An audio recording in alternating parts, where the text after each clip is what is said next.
Voilà, Flori Boatouka, bonjour. Bonjour Ndeko. Bon tenayo hein, dagi ça. Kimi ezali na profiter na micro na yo na tombe la sous Mokonzamboka Félix Antoine Tshisekedi Tshilombo mokolo malamu parce que leadership na ye na volonté de changer makambu ne sont plus à démontrer et na profiter pe ko pesa ba konzinanga ya parti Jean-Marc Kabound, l'honorable Jean-Marc Kabound Kabound, et puis na mon amboka secrétaire général Augustin Kabouya, surtout na Moussara Kitoko, il y a la dynamisation, Naza Kotambola pour vendre sa partie, vraiment tout tomber les Moussara qui fait. Oui, normalement, Azana a gêné Zamoulaï, et je crois qu'il est déjà en voie, Azana déjà Nanzela, Moussala Zosalema, a Outaï Kosti sa. Va tourner dans le Congo central, si on va attaquer Grand Bandundu, question de sa partie, pour que déjà en 2023. Parti c'est Fandat. Non mais. Mais papa.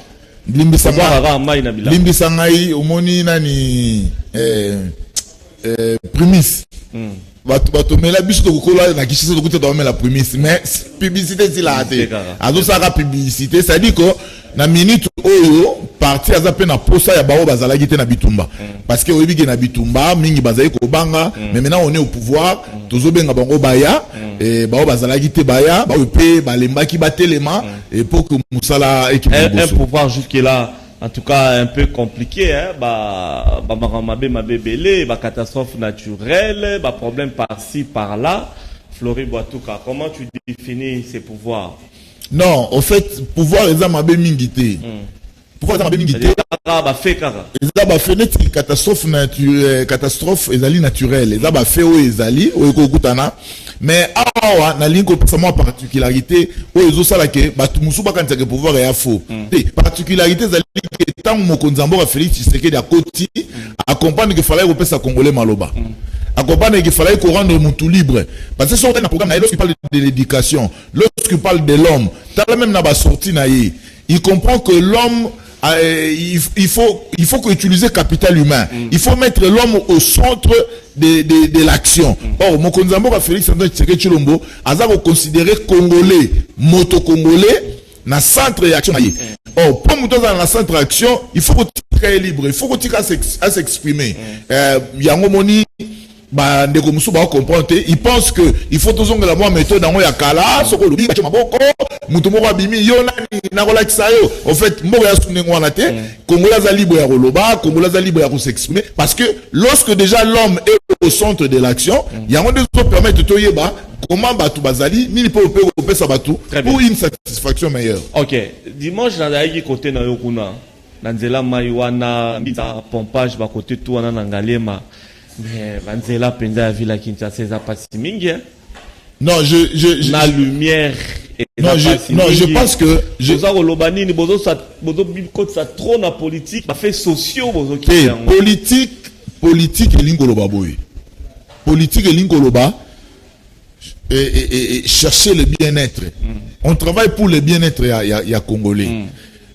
Malheureusement, tant que tu as Bokondi tout, je vous dis tout, semble être plat.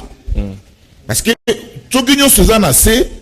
il faut que Lukatiko kotombo lango malem et kokende. Mais je vous dis, ce n'est pas Manzela, n'a pas besoin d'accent. Biso ba Kinois. Biso to botami to koli na Kinshasa wa. To ebi Kinshasa ndenge zalaki. Mais faut yeba que lelo yo pe mboke zo sala face na elo wa benga la guerre démographique. Ça dit mutu nyonso akimi province, mutu nyonso linga ya Kinshasa. Siko soki baye, mais l'électricité qui était réservée pour des personnes et simba le sous-souté. Le régime des eaux azalaki pour 1000 personnes et simba le sous-souté. Nzela oyo mitu kezali kotambo le belete et simba sous parce que lelo faut yeba que ba patron pe ba koma belé na Kinshasa ba jeune belé ba ya boyeba ki marameza. Non mais on travaille parce que le travail c'est quoi? Le travail c'est quoi? Na otaki koloba wa mingi na ba nzela ya etando iketam to tambola. Tala elo to sali. Qu'est-ce que nous avons fait? Lelo awa nous avons eu à discuter avec les investisseurs australiens. Pour la nini, basi mananu makambo ya ba tribune oyo ya inga parce que toyebi o moni biso différence ba doit comprendre te na yido pesa nini tolinko sala ndenge ndeko kabila sala te o soko tali ndenge kabila ndeko kabila sala na TV na télé 50 on nous parlait de la modernité, ce qui de modernisation, ce qui de modernité ninoana. Il y avait trop de publicité. Mais en réalité, na terre le resayini. Ezalagité. Preuve en état on de Kabila qui. Au moins des choses qui n'ont pas d'engue. Ezalagi sous trop. Dans le silence. Non, pas dans le silence. On travaille pour pérenniser. Non, pas sur d'Axamoko. Dans l'Ikabo et Maï, par exemple, tout regarde le secteur et la régie des eaux. Mais au Konzambo, il faut qu'on passe à Bakomole Maï. Tant on va technicien en régie des eaux, lobby.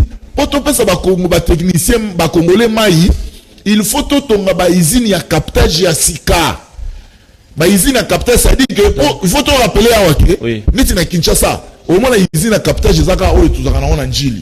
Mais au service batu sauté, ne belé batu ba komina banda ba komina. Ça prend du temps.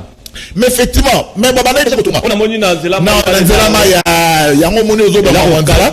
Mais régime des eaux ça non ça dit que nzela wana momentanément et aussi bien moi ba mobulu wana parce que ba collecteur wana ba longola na fleuve ti na usine wana ya ozone ya onde ko sala que perturbation na nzela ko zala makasi mais souci za nini to na difficulté wana mais pourvu bande koto zo mai o esengeli peto mitumisa le souste ngala lobaka ngo insistaka tant to komi na ba 96 na ba 97 Musée Laurent Désiré Kabila Koti na ba 2001 tant Joseph Kabila yo kokota batunyo so ba travailler na Joseph Kabila ils l'ont pas aidé.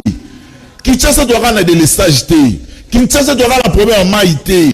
Kinshasa doit avoir la première manzela té. Na la colline na commune Kinshasa na veni Mayenge. Mais qui ne pas la kuna ba caniveau ya rasusu té. Nous pas moi zalaka 10 personnes ba to ba 200. Les gens ont quitté les villages pour na Kinshasa. C'est-à-dire cette guerre démographique et ça les sous poids dans le gouvernement Makas. Malheureusement les amis n'ont pas travaillé pour pérenniser ba magamusu. C'est la terre. Non mais Maloba Mutunyo so yo abotami na Kinshasa a contredire ngaité. Na la botami na Kinshasa na tangi na Saint-Pierre des Garçons na Congo kaka na tangi na Sisi na kotanga humanité na collège Bobo nani Bosembo. Na la tangi na commune na tangi na za réalité to est très différent. Non mais si kota mutoye heureusement mon konzambo ba Félix Antoine Tshisekedi Tshilombo qui nous le soit à danger. Tant où il y a comprendre habiter, qu'est-ce qu'il faut faire? Tous les gens qui s'appellent Moussouningue Zalaki. Tous les gens qui s'appellent Moussouningue Zalaki. Certes, ça va prendre du temps, mais il faut surtout communiquer par des roquets. Moussala et Zako Salema. Et à la loi, tu l'as dit, Zala moi mingi, maman outi siko wenze, bilon aussi yé, volonté wane c'est mon ami, tous les bilon kobe la bateau. Flori, en tout cas, on a dit beaucoup de réparations sociales, net banzela, bilon retourna. Et donc, on Salema, pratiquement après 2 ans, il y a pouvoir.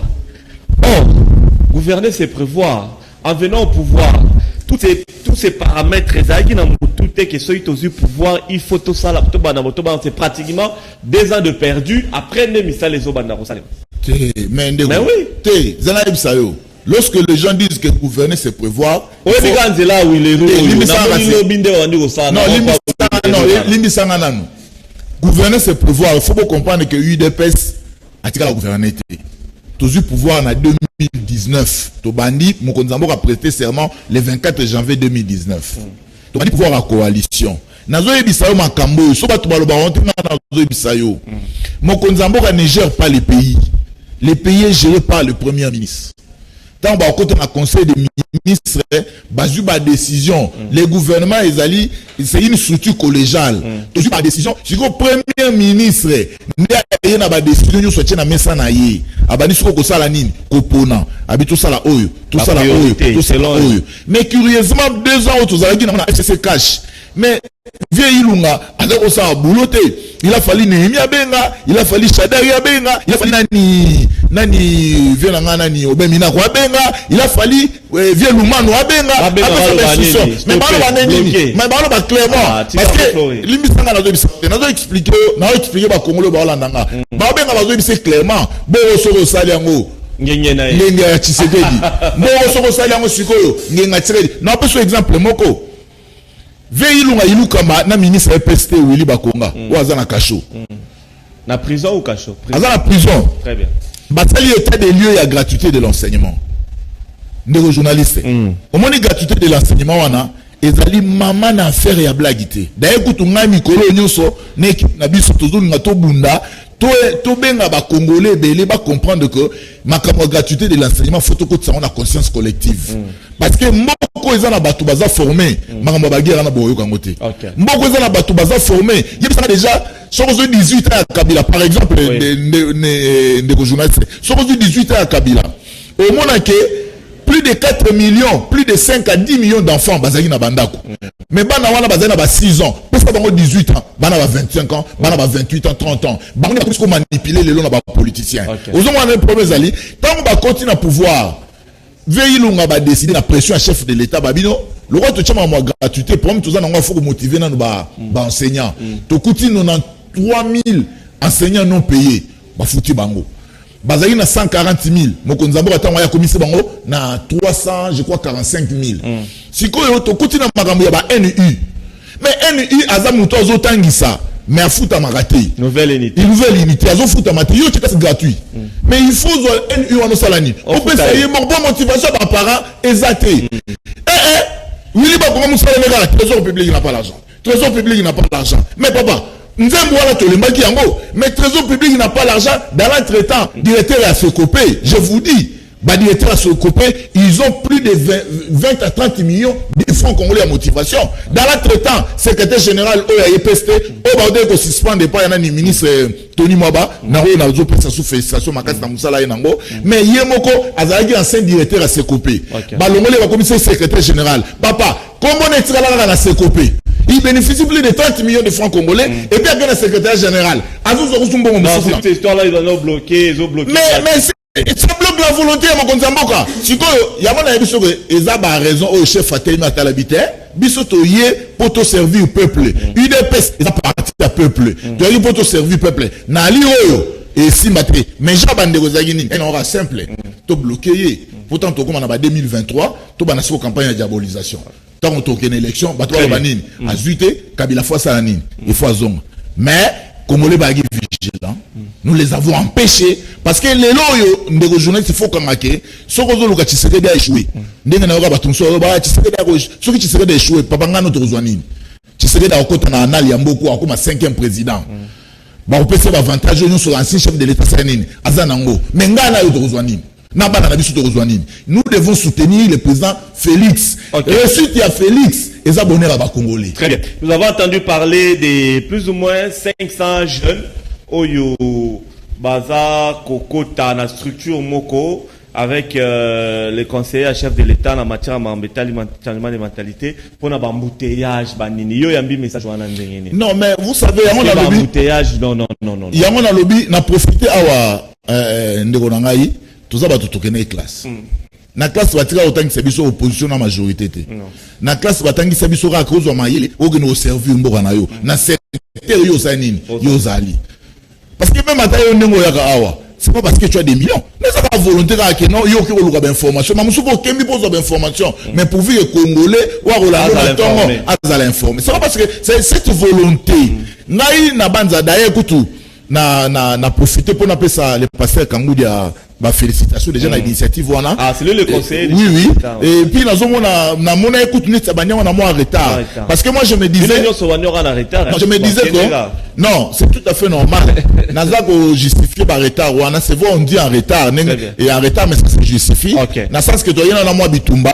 Continuez là on comprend. Sikoyo normalement au moni et ça initiative mais na repose pas profiter na micro na on a bâti mon élément na bâti mon élément on moni changement mentalité il faut y bana nous battre pour y bana na sani il y a changer ba mentalité ça c'est un élément important na mboka na biso moi culture rotanga et avant mingi biso na mboka na biso culture rotanga za mingi so komi eloko na nzelo komi tika muyibi papa bato ko le kana pe batanga kate yo zo mona na transport komi lemba gare centrale mais muta tu na eke wapi c'est dire qu'il faut trouver na awa na profiter na de sa conseil chef de l'état il faut utiliser ba association ou ezali na ba quartier ou ezali aujourd'hui ata IDPS parti na biso au moni biso ba combattant na ba cellule na biso tout sangana na ba quartier na ba coin d'avenue ça dit tozali canal facile où to ko faire passer message ba comprendre parce que awa pe élément na ba accélérer zani il faut nous assaler lokoyo azongi sa confiance où ezali kati ya ba gouverner na ba gouvernant parce que il faut tout bosa na ngote changement de mentalité lingo lo baki muto futa impôt mais to futa ngo banani poyo ke so maji to futa ngo banani poyo ke to ma immeuble to futa ngo banani poyo boto la biso basi na biso.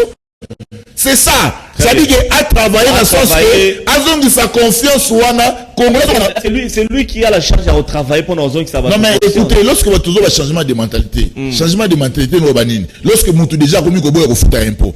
Lorsque mutu azo saboter aroya ko futa impôt flori, sera Monique Mbongo ya futaka ezo tonganzela te. Ezo pese mai na nini te. Non mais changement va changer mentalité. Mais changement de mentalité zanine, changement de mentalité zanine. Changement de mentalité ça biso peut la cravate. Oui. Changement de mentalité dans un petit peuple. Changement de mentalité, c'est-à-dire qu'on conscientiser. Non, changement de mentalité, c'est-à-dire qu'on conscientiser le gouvernement. Parce que d'abord, n'a pas besoin de nous à conseiller. Conseiller Zanani. Conseiller sur papier sur conseiller chef de l'État Zanani. Il y a aussi que nous coluka, information, qu'on réunir information, peut permettre mon conseiller à décision. Au tel le binon a conseiller à changer en mentalité. Mais dans ma changement de mentalité, au salaire le travail au lobby, tel le retour au salaire. Ça dit que chef a décideur, mais conseiller a décideur. Conseiller a donc qui a sensibilisation à terrain. Mais décision on a sous le roi panani. Et pas chef d'État. Je pense que lorsque on a un changement de mentalité, à Tony Golobani, et l'excellence gouverneur Gentini Ngobila. Aux hommes problème de notre zanango, au foot Sarabiso, ceux qui taxi à parking, autrement foot à 500 francs, sur 1000 francs à taxi. Tant qu'on pose aux zombons, il faut qu'on appelle les boulots. Tant que vous avez il faut que vous ayez côté moboé et zo pelaté. Mais non,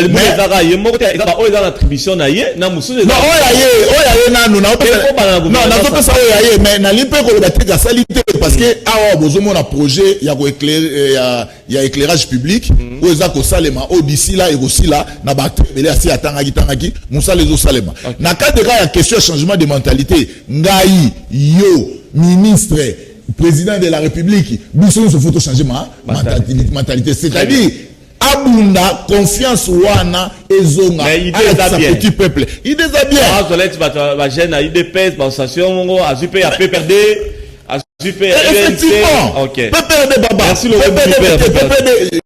écoutez, nous sommes le seul parti oyo où ils comprennent que PPRD non mais dans le biboui. C'est non pas ça boui. Mais IDPS est le seul parti où ils ont reconnaître que Moutounion sont allés peuple et Moutounion sont accordés qu'on bénéficier mais loko ils allés. Dans le lobby par exemple, soit va se servir à tant à parti politique. Très bien. Il y a on appelle ça à l'occurrence sur IDPS pour na yebe organisation à parti nanga. Ba wala musu na yebité. Biso tous dans la cellule, tous dans la parlement debout, tous dans la section. Ça dit que rien que ba surtout na biso wana et ko za canon pour faire passer message dans la population et vous allez pas m'abêter. Très bien. Mutumoko la next la passer bien tout le monde en rami kinda puis mais na bi na tout nango te. Tes ali non tant on va TV ba tout ba landa biso te. Atuni on na bi na tout no te pas landa ki. Tant on va TV non. Tout ba la TV pour air rapide. Non ram mes ali taxe muto za ko zo yango za de Gérard. Contrairement à la diabolisation comme on en a l'habitude. Non ya ram o ba to ba futi o continuer pe foot parce qu'il faut trouver ba to foot à ram. Les attaques ya kitoko. Les attaques sont là qui tombent au foot yango mutazo zo mbongo à l'été za la de Gérard. Les appels en question ya ya l'état. Merci beaucoup. Alors peut-être numéro de téléphone na appel à souka comme ça to kabona to za pub. Te na sepeli na pesho boto mingi na occasion zo pesa ba kino bala na ngai mais liloba na nga lelo na ina bisa ba congolais to développer conscience collective. Na conscience collective mboke za le roi ali kelemba. Ça dit tant to futa ba taxe, to zo futa na ba impôt. Ezaka le roi ali kelemba. Ka mbongo na biso na to futa ki taxe na impôt. Ya ngwana nde ba futa biso ba salaire, ya ngwana nde ba bongisa ba hôpitaux, ya ngwana nde ba kotonga nzela. Je sais que to suto umeli, to moni ba politicien ba aventurier belé, bozo pesa ba mbongo neti na tangu ya André Kibuta. Azaka ba numéro matricule ya ba motard ya ba wewa. À salela ngote mais créer un peu moins méfiance mais l'état a sunga biso peuple tout sunga l'état tous dans la conscience collective mon frère lelo ko lukeshe qui a fachi ils ont commis Bomayo Moko parce que Facha Otigalara président. Très bien. Les Congolais 60 ans. Otigalara Nenge Tozali. Nazobe Ngabatu na conscience collective. Tout soutenir Mokonzambo avec cette volonté. Oui. Congo était les la Bissonios. Merci beaucoup, monsieur Flori Boatouka, cadre de l'IDPS, président interfédéral. Il y a côté. Tenalingana préciser pour mon Nazali président cellulaire. Il y a Télécom Bureau. Na section Ngomba Kikusa na fédération Lukunga parce que la présentation est importante. Très bien. Au Robin en interfédéral n'a pas problème pour continuer à partir. Merci. Il y a moi préciser que na président cellulaire tout coup on a dimanche na 16h na veni Matombe numéro 8 na Télécom Bureau so comme na arrêt Télécom Bureau tu na veni Matombe numéro 8 ba combattant sur Télécom Bureau tout coup on a kawana boya ebele bozanga dimanche. Merci beaucoup. Merci beaucoup monsieur Flori Boatouka. La pub on revient pour la deuxième et dernière partie.